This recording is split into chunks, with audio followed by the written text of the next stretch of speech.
এটা করুণ নিষ্ঠুর কাহিনী বাংলাদেশের ইতিহাসে আবার লেখনী হয়ে থাকবে যুগ যুগ ধরে। আমার সন্তান আসিয়া এই নিষ্ঠুর পৃথিবী থেকে কয়েকজন জালেম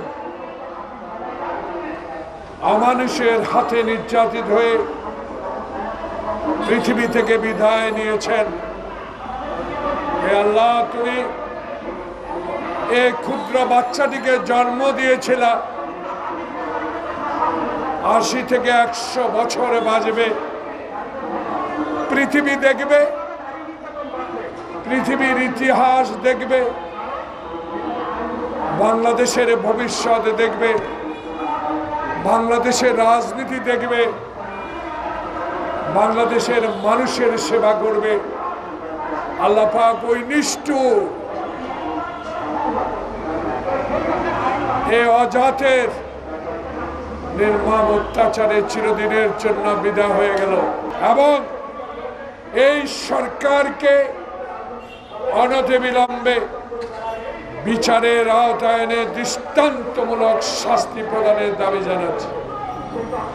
আজকে বিষয় ক্ষুদ্র নয়, আজকে বিষয়ে জাহাঙ্গীর আলম যে বিষয়টি উপস্থাপন করেছেন সেই বিষয়টি অত্যন্ত গুরুত্বপূর্ণ। আর এই মুহূর্তে যখন 18 কোটি মানুষের সরকার, বৈষম্য বিরোধী ছাত্র তারেক রহমানের নির্দেশিত 20 বছরের আন্দোলনের অর্জিত সরকারের বিরুদ্ধে এখনো আপনারা এই মুধি এখনো ষড়যন্ত্র করে যাচ্ছেন। এই ষড়যন্ত্র কিন্তু আমরা বহু সহ্য করেছি। এই 72 বছর বয়সে এখনো শক্ত হাতে উত্তর দিতে চাই এমন শক্তি আপনার কাছে নাই।